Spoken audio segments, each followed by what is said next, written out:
కదా సార్ వీళ్ళిద్దరు స్టోరీ. నాకు అర్థమైంది ఏంటంటే ఇతను చాలా హ్యాపీగా జాలీగా దొరికింది ఆవిడ, మనం ఉన్నంతకాలం ఎంజాయ్ చేద్దాం అన్నిటికీ ఒప్పుకుంటుంది కదా అని మాక్సిమం ఆయన ఏమేమి అడ్వాంటేజ్ తీసుకోవాలో తీసుకున్నాడు. ఇంకెప్పుడైతే పెళ్లి అన్న విషయం వచ్చిందో అప్పుడు అసలు ప్రాబ్లం స్టార్ట్ అయింది. సో పెళ్లి అన్నప్పుడు అయ్యాల ఆవిడకి పెళ్లి అయింది, గాడిద గుడ్డు ఇవన్నీ వచ్చాయి ఇప్పుడు ఆయన వచ్చి. ఇప్పుడు నేను అనుకున్న అప్పటికప్పుడు అర్జెంట్ గా మేనమా కూతుర్ని ఏమన్నా చేసేసుకున్నాడు. ఆ విషయం ఇవిడికి తెలిసి పోలీస్ స్టేషన్ కి అది వెళ్ళేసరికి అందరికి విషయం ఊర్లో అందరూ చూశారు, కాదనలేడు ఆయన.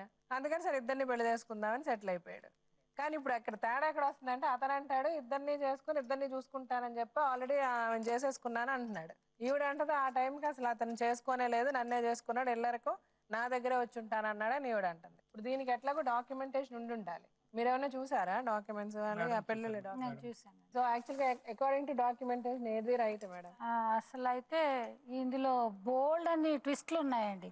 అసలు ఇతను ఊరు పెద్దలతో పాటు అరుణజ్యోతితో పాటు వాళ్ళు చేసుకున్న భార్యతో పాటు అందరు ఇక్కడ ఉన్న వాళ్ళని అందరినీ మభ్యపెట్టి ఆయన మసిపూసి మారేడుకాయ చేశారు.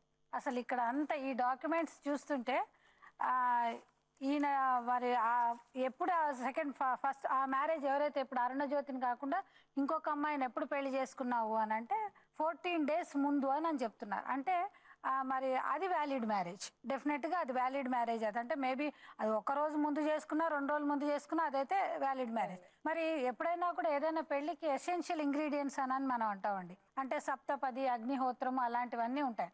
మరి నువ్వు ఆ ఫస్ట్ పెళ్లి ఎలా చేసుకున్నావు అని అడిగితే అతను చర్చిలో చేసుకున్నానని చెప్తున్నాడు. అతను ఫస్ట్ ఎవరు ఆ అమ్మాయిని పెళ్లి చేసుకున్నాను. మరి అరుణజ్యోతిని ఎలా చేసుకున్నాం అంటే ఇంకా అంటే ఆ ఊరు పెద్దలు పోలీస్ స్టేషన్లో కూడా కొంతమంది మేము చెయ్యకూడదు కనుక ఆ అమ్మాయికి మీరు పెళ్లి చేసుకోవచ్చు అని దండలు మార్చి పెళ్లి చేసుకున్నారు. అంటే అక్కడ దండలు మార్చినంత మాత్రాన అది పెళ్లి కాదమ్మా. ఒకటి మాత్రం గుర్తుపెట్టుకోవాలి, ఫొటోస్ తీసుకున్నా కూడా అంటే ఇప్పుడు మీ ఇద్దరు పెళ్లి చేసుకుంటే ఏదైనా కూడా పెళ్లి చేసుకుంటే ఒక హిందూ మ్యారేజ్ యాక్ట్ ప్రకారం చేసుకుంటే ఆ లా మిమ్మల్ని రక్షిస్తుంది. వేరే ఇప్పుడు స్పెషల్ మ్యారేజ్ యాక్ట్ కింద పెళ్లి చేసుకుంటే ఆ లా మిమ్మల్ని రక్షిస్తుంది. ఇప్పుడు మీకు ఏమైపోయింది, ఏం పెళ్లి చేసుకున్నావు? పుట్టి దండలు మార్చేసుకున్నంత మాత్రాన అది పెళ్లి కిందకి రాదు. అసలు లా అనేది ఎందుకుంది? హిందూ మ్యారేజ్ యాక్ట్లో ఆ చేస్తే అది ఆ ప్రకారం ఈ అమ్మాయి రేపొద్దున మెయింటెనెన్స్ క్లెయిమ్ చేయడానికైనా కూడా ఏదైనా నీకు రావాల్సినవి ఏమైనా భరణాలు రావడానికైనా కూడా అలా నేను సపోర్ట్ చేస్తాను. అఫ్ కోర్స్ ఇప్పుడు లివింగ్ రిలేషన్షిప్లో మెయింటెనెన్స్ క్లెయిమ్ చేసుకోవచ్చు అని ఉన్నా కూడా అవన్నీ మీరు చూపించాల్సిన అవసరం ఉంటుంది. నువ్వు పెళ్లి చేసేసుకున్నాను దండలు మార్చేసుకున్నాను అని చెప్పినా కూడా అది కుదరదు. ఇంకొకటి ఇక్కడ మనం చాలా ఇంపార్టెంట్గా చూడాల్సింది ఏంటంటే ఇల్లరికం వచ్చాడు అంటే అరుణజ్యోతి భర్తని పెళ్లి చేసుకోలే, కొనుక్కుంది. ఇక్కడ ఈ ఒప్పంద పత్రం చదివితే అసలు నిజంగా మనం ఈ ఆటవిక సమాజంలో ఉన్నామా ఏమో అన్నంత విచిత్రం కలుగుతుందండి. ఏం రాసిందంటే అతనికి ఇల్లరికం ఉండడానికి 4 ఎకరాల భూమి ఆయన పేరు మీద చేస్తామని జాయింట్. అది ఎక్కడైనా ఎవరైనా నువ్వు భర్తను కొనుక్కున్నట్టు, ఆయనని నువ్వు కొనుక్కున్నట్టు, అర్థమైందా? నువ్వు చేసిన తప్పేంటో అర్థమైందా? 4 ఎకరాల భూమి ఆయనకి ఇచ్చి ఆయనతోటి అంటే ఇప్పుడు ఆవిడకి ఒంట్లో బాగాలేదు కనుక నువ్వేదో అమ్ముకున్నావు కనుక మళ్ళీ ఆ డబ్బులు ఇస్తున్నావు అంటే ఫస్ట్ ఫ్రమ్ ది బిగినింగ్ నుంచి ఇక్కడ అసలు ఏ లీగాలిటీస్ లేవు, ఏమీ లేవండి.